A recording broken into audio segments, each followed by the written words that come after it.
joins today's webinar, Enrolling and Retaining Today's Higher Ed Students with Coaching and Data. We are so excited to present these, and once again, to give you a little bit of context, this is the second webinar as part of a 5-part webinar series designed around our Enrollment Growth Playbook. We released the Enrollment Growth Playbook last December, and it is available for free on our website, helixeducation.com. So if you don't have your copy, I really encourage you to get that now. It's full of lots of information about how to, about marketing, enrollment, retention, and data services throughout the student life cycle. And again, that's available for free. So I am so excited to introduce this webinar, and like I said, it is presented by VP of New Student Enrollment, Miranda Benson. So Miranda is one of our Vice Presidents of Enrollment Services here at Helix Education, and she currently oversees our enrollment team. She is a veteran of the education industry, and she has served in various capacities and multiple leadership roles for over 10 years. She holds a BS in psychology and an MBA as well, and she is really well versed in really the ins and outs of enrollment management. And so it is my pleasure to introduce Miranda and to kick it over to you. Thank you so much for that warm welcome, Danielle, and thank you everyone for participating in today's discussion on enrolling and retaining today's higher ed students with coaching and data.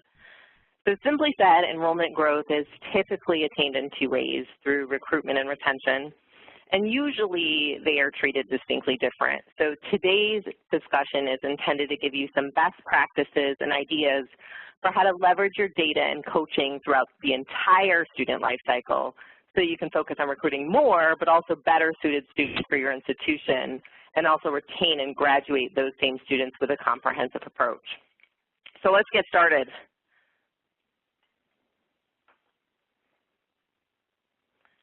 34 million Americans over the age of 25 have some college credits that haven't received a diploma, and that's according to some research done by the U.S. Department of Labor. So this is staggering, right? There are so many people out there that have started college and had a failed experience. In our last seminar, we discussed some of the very specific challenges that are facing higher education right now, and we broke those down into 2 different buckets. So we spoke about external pressures, such as the decline of the traditional student population. We just have fewer people out there in that population demographic, and that does impact enrollment. We also discussed uncertain regulatory environment. So there are certainly opinions and thoughts about what having a new administration will do in terms of higher education, but certainly no one knows for sure, and that certainly isn't impacting us. We also talked about the increased competition that we've dealt with for the last several years with adult students, but it's most specifically targeting the online environment. Right now, students could go out and throw a rock and probably hit a university or college that will offer an online program for them.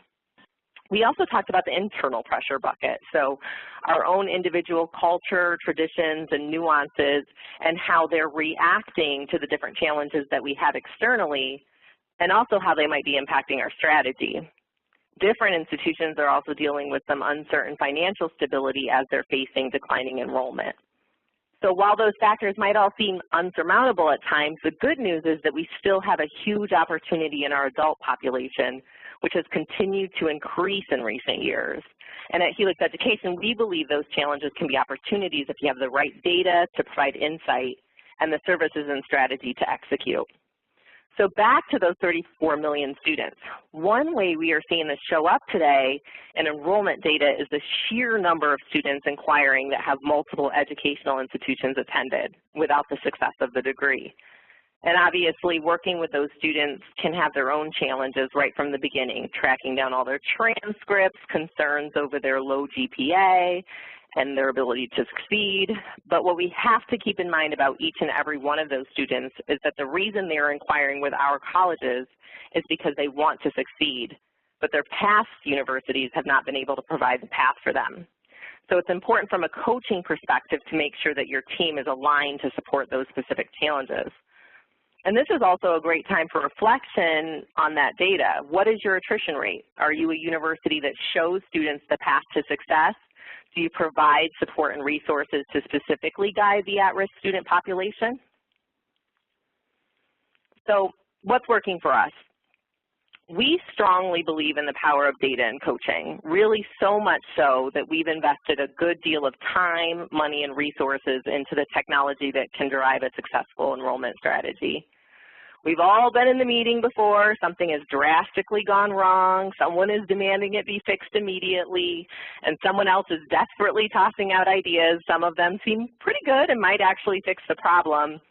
And what we're all thinking in the background of our head is, do we even know what the problem really is?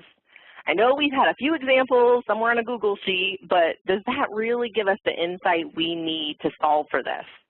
Is that suggested solution really the fix, and how will we even know if it's not the media mix or the season or the planets realigning?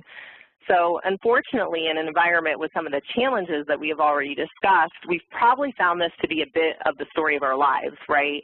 And maybe in the recent past or even currently, maybe right after this presentation, you'll find yourself in that meeting. And so we believe in intentionality. We have a connection to the science in higher education and the insight and direction that data can provide in driving enrollment growth, and provide a suite of technologies and services that do just that. So for us, what that means is that 2-hour-long meeting becomes a 15-minute one. Let's say we've noticed a 10% decrease in the numbers of students that have progressed from receiving their initial admissions application to actually getting admitted over the last 90 days. So by reviewing the data captured in our CRM, we see that 90% of those students who typically would have made it maybe had an issue related to the amount of time that it was taking our team to get an admissions decision. And then when we dive in even more granularly, we identified that all of those students attended one institution in particular, which had a delay in processing transcripts, which was about, let's say, 3 weeks longer than the national average.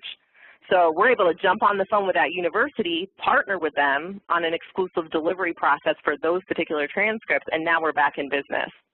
You also might find yourself evaluating a program that's struggling at your college, and you think, oh, I don't have enough inquiries, or, oh, you know, this program is not doing very well. It must be a bad program, and you're not quite sure exactly what's going wrong. So one of the ways that we gain insight into our program success is by collecting the information we receive through the enrollment team throughout the life cycle for each individual student. And we can then aggregate that data and determine that maybe it's not an interest issue or an inquiry volume issue. In this scenario, it might be an enrollment coach knowledge or training issue, and we can loop this back through our leadership team to provide the right coaching. So that's just a couple ways that we use data integrated into our coaching to make for good decisions and a successful enrollment growth strategy. So I promised that we would discuss some of the best practices around leveraging data in coaching. And here you'll see 6 components that will help develop your success in doing so. Starting with number 1, it's all about the culture. We typically see a good level of coaching at the enrollment representative level in our industry. However, does this pass down from your enrollment reps to their students, or does it travel upstream to your VPs and your executive team? We will discuss the need to have a holistic coaching environment to not only develop all of the team, but to model for one of your most important relationships, that with the student. Secondly, how fast are you engaging with those inquiries that raise their hands? The quick answer is that you can never be too fast, and we will dive into why. We'll also talk about how long the enrollment cycle is taking and whether that impacts, you having students and driving enrollment growth. Typically, our relationship with technology can be very one-sided, used to house information, but are we asking for anything in return? So to be competitive, start expecting more from your technology and the insight it can provide you to strategy. You nor your team can be everywhere at once, so who do you focus on? How do you know? We will discuss developing retention risk profiles that can help you do that. We will also discuss a tailored, personalized action plans that will allow you to neutralize that risk.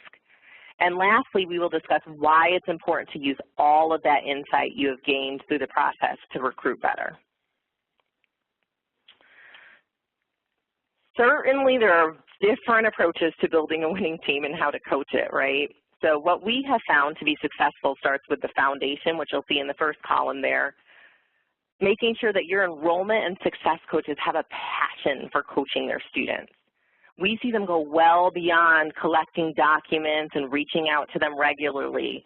They are expected to develop their students' understanding of what enrolling and progressing through a degree program is truly like with clear expectations and solutions for when times get rough. As aligned with our core values, we expect that our coaches uphold the highest level of ethics and standards while building a personal relationship with them. And then our model, which is called RISE, calls for our coaches to build rapport, inspire by using developmental probes to gain a deeper understanding of the student, sell and support our universities, and then empower the student to take action.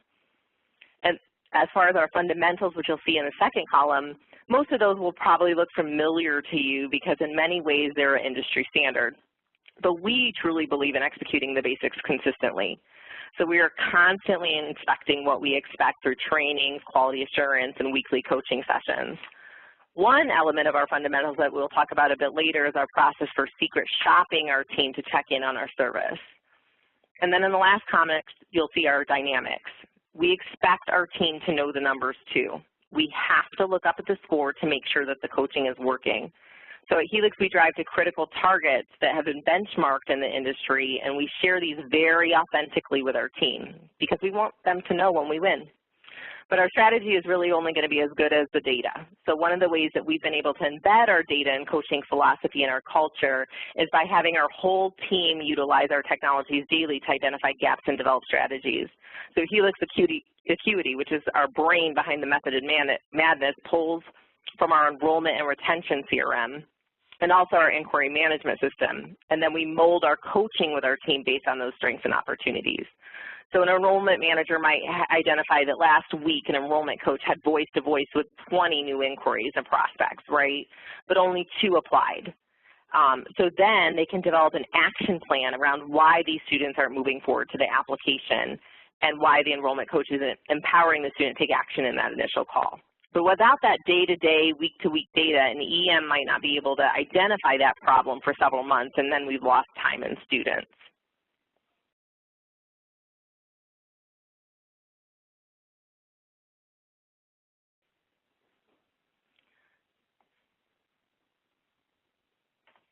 This is a formula that we have seen be successful time and time again. So albeit coaching is a word that can be used in somewhat of a cavalier fashion, but our coaching philosophy is really grounded in the belief that a learner's life will absolutely improve by earning a degree, and that their motivation and attitude is significantly more important to the learner's success than their initial skill set. And that coaching impacts that motivation and attitude and is integral to that success. And then you'll see that all 3 pillars of support and coaching really speak to the bigger picture, which is life coaching. So that summarizes a bit about our coaching model and why it's important to what we do.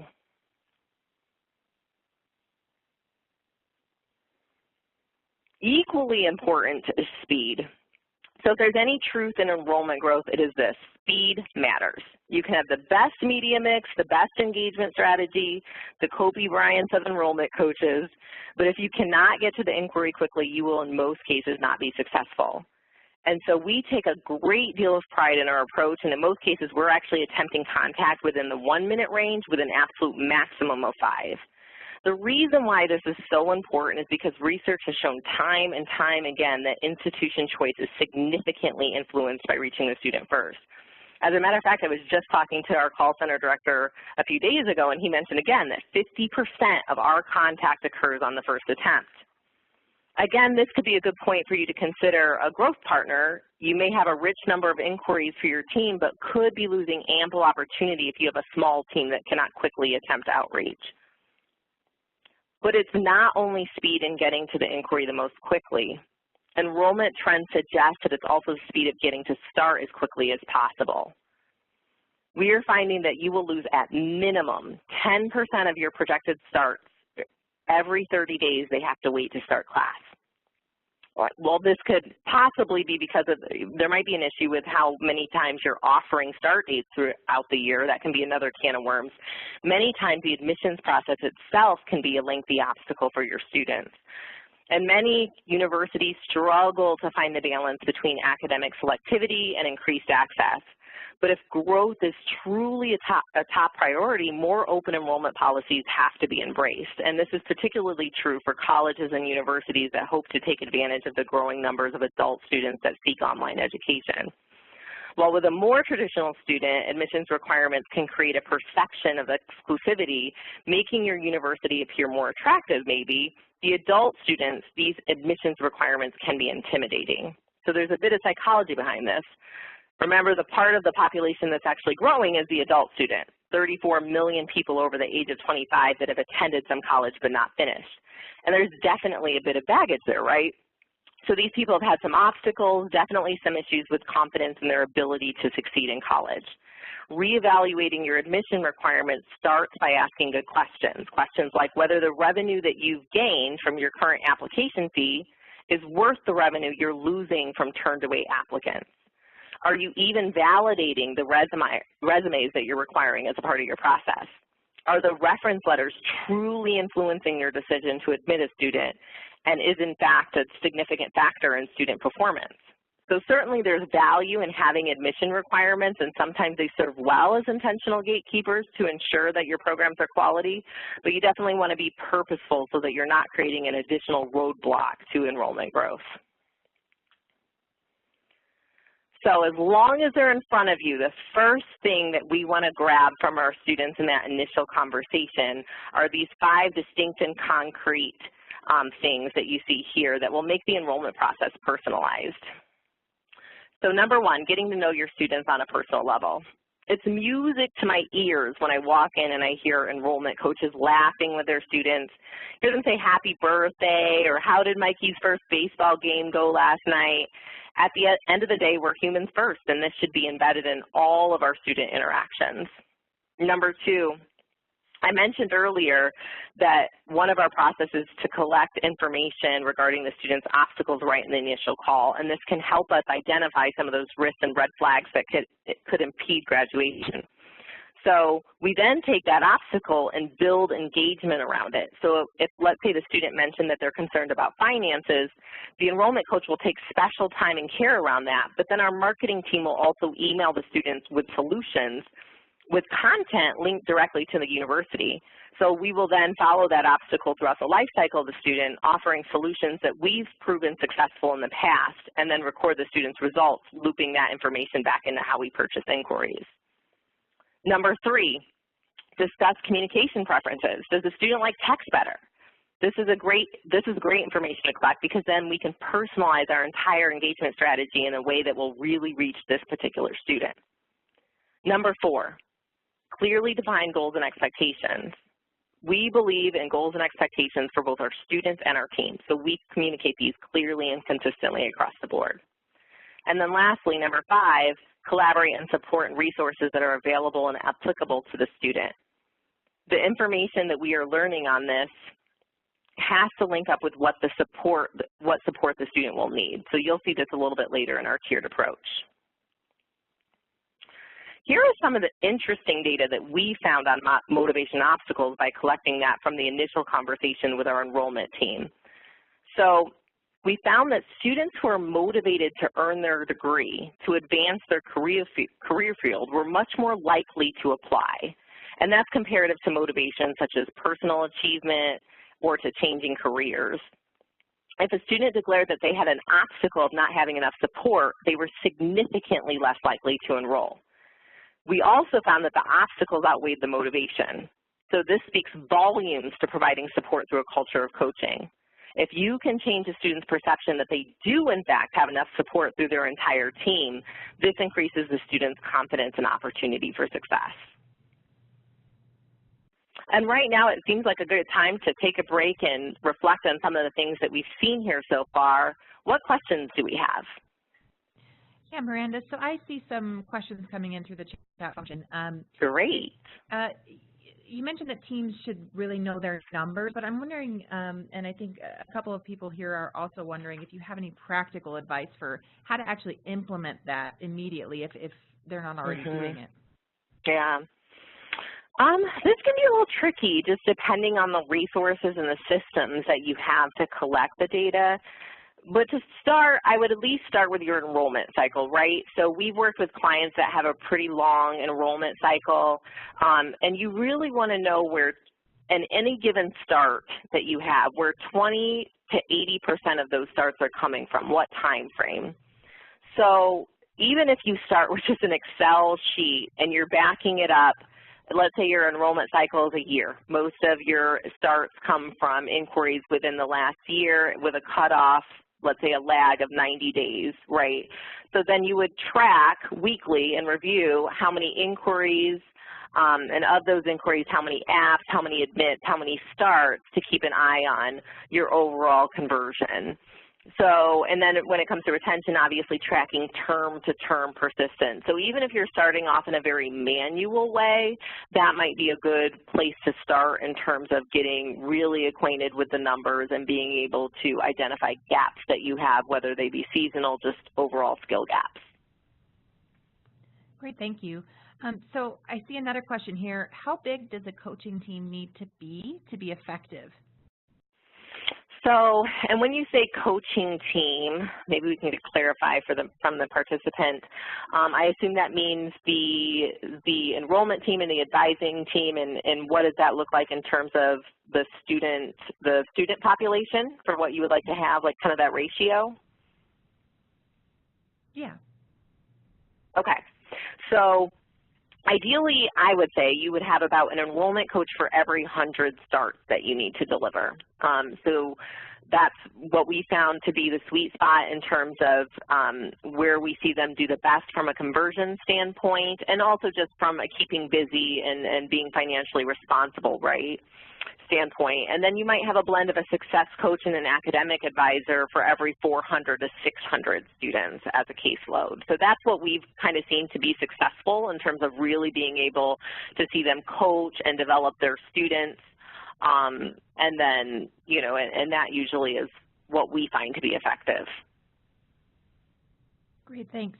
And another participant is asking, how should we handle calls that come in during the evening hours if we only staff during business hours? So usually people don't like this answer, but the answer is you absolutely need to be staffed during the evenings. And, you know, our team, everybody has challenges with that, right? Because everybody wants to be off in the evening and on the weekends. I mean, it's just not desirable to work in those hours. But the truth is our adult student works, you know, an 8 to 5 typically, and their schedules just align better with a team that can service them during the evenings and weekends, right? I mean, that's the population we service. So you're really only catering to a traditional student population if you're staffing during those hours. And it looks like I have one more question here, just real quick. Do you have practical examples of how obstacles can be mitigated through communications? Sure. Well, for example, if you have a student that, let's say, has issues with financial aid, and aside from the enrollment coach working with that student on the initial call and going over obstacles and asking lots of great questions and trying to overcome those concerns, we have aligned emails in many cases that will actually link directly to resources for that university. So a lot of times that will look like financial aid FAQs, a link to FAFSA, a lot of supportive language and phrases, and that goes out automatically once the enrollment coach has selected what that student's obstacle was. And the reason why that helps mitigate is that a lot of times the enrollment coach will get that initial information and the obstacle might seem slight. So the enrollment coach talks to it a little bit and is working with the student, and then all of a sudden the student disappears, right? So the enrollment coach is kind of blindsided, like what happened to the student? And then they might find out later that it was financial concerns. And so what it allows us to do is no matter what, send out that communication. Even if the student is not saying anymore that they have a financial concern, we know that they mentioned that initially and it still might be lingering. So it allows us to continue to follow up even if the student is not verbally continuing to say that they have a challenge in that area. Great, thanks. Yeah, I think that's all I see thus Oh, far. great, wonderful. So in 2016, we partnered with the University Professional and Continuing Education Association to get a sense of how higher education institutions are using data to make decisions. And in this study, we reached out to 480 higher ed leaders and asked questions about how institutions are approaching enrollment operations and customer relationship management strategies, and then how they're using data to do so. And we actually surfaced some striking and pretty alarming findings that showed how little institutions are actually using data and integrating the data across teams and departments. So as you see here, only 38% of respondents reported close integration between key enrollment teams. So this statistic is pretty staggering. It does give us some insight into some of the gaps we have in our industry to holistically drive enrollment growth. Every week in my office, marketing, enrollment, advising are at the table discussing the plan and the trends. So our marketing team will use our integrated inquiry management system to discuss ways that they are optimizing the spend. Our enrollment team will discuss funnel conversions and trends that they observe, typically from our system, Helix Acuity. And then our retention team will do the same, and they'll report on their term-to-term persistence and retention. Now, the same study also revealed that almost 70% of enrollment leaders within colleges and universities surveyed did not know the inquiry-to-start ratio for their enrollment team. I think we can all agree that that's a pretty key trend to know, but certainly you can understand why some people don't know it. It can be very difficult when you consider technology constraints and wrapping your mind around all the various step conversions that contribute to this number. And then if you happen to be one of the people that doesn't know this number from your university, don't fret. Just when you hang up from this presentation, promise me that you'll search high and low to find out this number. Inquiry to Start is really the first stepping stone to allow you to identify your enrollment gaps and to start really effectively brainstorming ways to close them. So you can see here that we collect data points throughout the cycle. The information that we collect from the SIS, our CRM, and the LMS then feed into our student support strategy. We also collect information regarding the student's learning experience. And then all of this information is routed back for reporting purposes to optimize our strategy. All of this is just to define how to best graduate a student. I can't emphasize how crucial it is to leverage important data points from multiple systems on campus. Doing it's hard. Systems are siloed. They're not designed to be particularly compatible with one another. So it's definitely an investment, but you may find that to be intentional and effective, it's critical for you to make that investment. We lose 1/2 of our student population to attrition. So let's consider this for a moment. Think back to when you earned your degree. What that meant, how big that day was to you and your family, how much time you invested, how much money, and then finally you graduated and it made every bead of sweat, every tear in some cases, every dollar worth it. And in some ways, it's really easy for all of us to become a bit numb to that. It's a part of our industry. We deal with drops and withdrawals every day. It's just a part of the world that we live in. But it truly is a bit of an abysmal failure for higher education that we have this type of attrition. It's disheartening. And so half of the students that were so excited, that had a game plan, invested time and money, they just don't make it. And I know most of us out there in our offices and various locations definitely feel a responsibility to change that. Equally disheartening is the impact felt as a university. An average of almost $10 million is lost through the student attrition each and every year.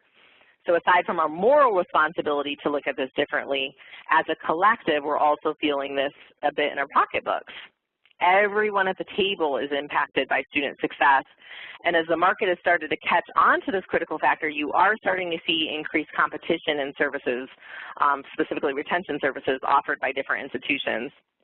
So not only are they leveraging a solid retention program so that they can decrease some of that financial loss, but students are also finding those services attractive, so it's impacting the new student enrollment growth as a silver lining.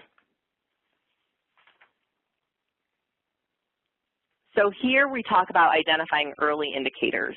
When tackling the issue of student retention, institutions often work from a common misunderstanding. Students drop out because the academic load is too difficult. So when institutions talk about helping students persist, they mostly focus on academics, grades, GPA, showing up to class.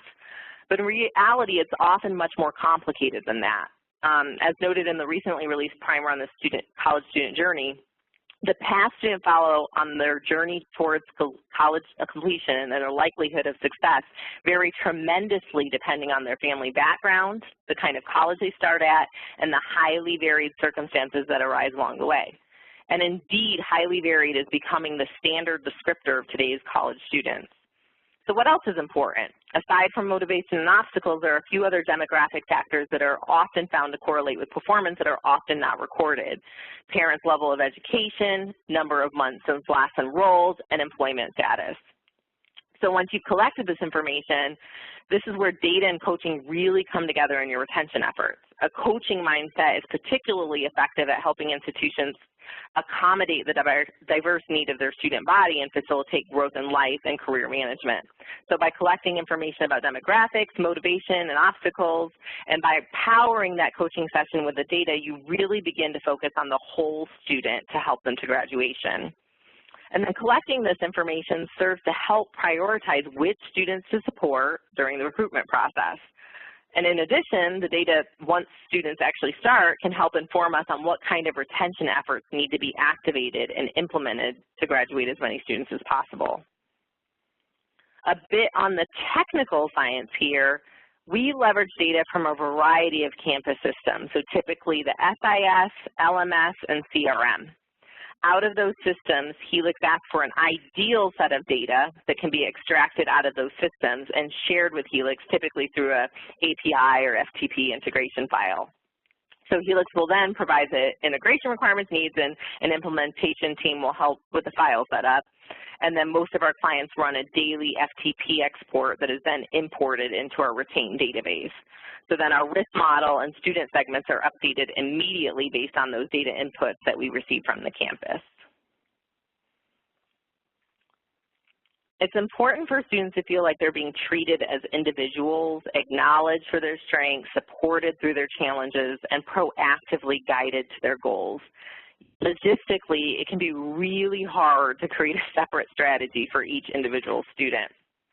A tiered approach is really a good way to mitigate the logistical challenges of an individualized retention action plan. So in a tiered approach, students are placed into one of 3 tiers that indicate how much support the student will require, and you can often bucket them into the following categories. So tier 1, these students are characterized as highly motivated and persistent. They have little need for institutional support. The indicators for this tier include high levels of engagement, participation, and academic performance. While still supporting this tier, you needn't spend a large amount of resources on students in this category. In tier 2, these students are those in the need of the most support and make up the tier that you should emphasize in your outreach. So the indicators for this tier include inconsistent participation and engagement. They might be participating in one class but at risk of failing another. Their GPA might even be above satisfactory, but they might have a track record of not always earning credits in the classes that they take. So this group is important to recognize and actively engage. You should really get to know them, evaluate red flags and motivation to ensure that they can overcome those challenges and persist through to graduation. And then we have tier 3. So this student group is most at risk, and they might truly drop out no matter what level of support is provided at the institution. So indicators include failing several classes in a row, starting a term on probation, a history of unsuccessful attempts at a degree. This tier is typically where a lot of institutions might direct most of their focus and resources, but that can be really a large and costly investment with minimal return. So how many times have you heard, I just don't know what happened. They fell off the end of the earth. I thought that they would be a great student, and they dropped off in their 3rd week. How awesome is it to be able to identify those students with data instead of relying on our own subjective knowledge to know who needs the additional help and who doesn't. So let's say you've identified the gaps and you've put a plan in place. The question is, are you leveraging the data? Are we evaluating each vendor and lead source to optimize the right media mix for the right programs? Are we analyzing the correlation between GPA and student success and whether you should even have this as an admissions requirement? Are we connecting the dots between financial aid communication timeliness and our attrition rate? Is your team even implementing? So we've all been here too. You sit down, you have the best team meeting with your various reports, you have developed a strategy, and it looks like your team might be bought in. Everyone's trained, expectations are set, you are on cloud 9, you're planning your next tropical getaway, and then boom, you get a phone call, there's a fire, there's a crisis. You find out that the strategy is not going as planned because someone or someone's failed to execute. So we all know as good leaders that we have to inspect what we expect. It has to happen. Some of the priority items to secret shop, speed to inquiry. How quickly did they call you after you submitted an inquiry? What about on an evening or weekend, to a participant's question, right? How many times did they try to reach you on the first day? Did they try to reach you through various communication methods, or did they just try one? Which one stood out to you? Evaluating your enrollment coach. Did they build rapport? Did they ask the right questions? Know your university inside and out. Most importantly, did you feel connected to them and your university? How frequent and for what length of time did you receive follow-up calls and emails? Did you hear voicemails? Overall, what was the quality of your entire experience? Right? So you should be secret shopping your enrollment team consistently and as a permanent practice, not just when you have a problem. So all the points I've covered throughout this presentation can really be summarized by the statement, follow the student story. From the time a prospect inquires to the time that a student graduates, there's a number of hurdles that the student will have to overcome. By taking a vested interest to the student's life cycle and in the student's individual circumstance, and by capturing and sharing and leveraging that information throughout their time with your institution, you will bolster your enrollment numbers and increase your institution's retention rates. And in addition to all the business advantages of increasing enrollment retention, by streamlining your efforts to enroll and retain more and more students, you undoubtedly will be able to better fulfill your mission and serve society as a whole. Thank you so much for your thoughtful questions and participating today. I'm now going to open it up for any lingering questions or comments about what we do. Sure, Miranda. I've got a couple that I see here. Great. First question is, should retention for online students and on-campus students be treated differently? I think so. So what we found in terms of success with online students is really just a varying level and intensity of outreach. So because online modality obviously has less real-time structures and personal interactions, those students are more likely to be distracted by personal and their family lives. So the goal would be to increase, I think that there was a study that talked about increasing metacognition. So with strategies such as having the student identify what they know and what they don't know. And that sounds really simple, but sometimes those students can just struggle with figuring out what do I understand from this content and what do I not get, right? And then actually talking about thinking in the curriculum. So having better strategies for how they think and more positive thinking. Planning and self-regulation are big topics, and then also self-evaluation. So that's what we found in terms of incorporating that into the curriculum and then increasing the outreach that you do with online students because they do struggle a bit more than your campus students. Great, thanks. Next question is, isn't there a danger of predictive analytics becoming prescriptive instead of descriptive? It's a lot of if-divs in there. Yeah, a lot of if-divs. So I think so. I mean, I think what's important to make sure that whatever data insights we gather, that we're aligning them with what our goals are, right? So before we start analyzing data, we have to know what we're trying to do with it first. So just, for instance, just because you see data that supports that students who log in 4 times a week to their campus perform better, you may not necessarily want to mandate that because ultimately we have not identified the root issue, and that type of requirement could hurt your overall enrollment goals. So I think you need to be really smart about what you're trying to achieve, and then use data to support that versus just driving to whatever data you see and making changes that could hurt you in the long run. All right, Miranda, those are the only questions that I see. Great, wonderful. Well, thank you. So those are really great questions, and thank you everyone for attending today's call. We will be sending out communication on the Helix webinar, the recorded version, and if you have any additional questions, please reach out and we will get those answers to you. Great, and I want to go ahead and conclude with just a little bit of housekeeping. So like Miranda mentioned, we'll be sending this presentation to all attendees following the webinar, so be sure to definitely look for that email. Additionally, we want you to look for an invitation to our next webinar. I mentioned at the beginning that this is a 5-part webinar series that really expands on the insights of our enrollment growth playbook. If you don't have the playbook, like I mentioned before, you can download it for free at our website, helixeducation.com. So our next webinar is going to be Driving Institutional Success with Technology and Data Intelligence, and that will be presented by our VP of Product Management, Matt McKillen. So in that webinar, we're really just going to be doing more of a deep dive into the technology and data side of things, which I know is a really hot topic in higher education today. So we'll be wrestling with a lot of those concepts at the next webinar, so look for that invitation. And lastly, as we conclude, don't let the conversation end here. We're going to be discussing these topics on social media using the hashtag HelixWebinar. So definitely make sure that you head on to social media and interact with this content more. We want to have this be a back and forth conversation, and you can use that hashtag anytime to engage with that. So with that, Miranda, thank you again so much for sharing your expertise with us today. You know your stuff when it comes to enrollment, and I think that you've really provided a lot of value here. Thank you so much, Danielle. All right, and with that, that concludes our webinar.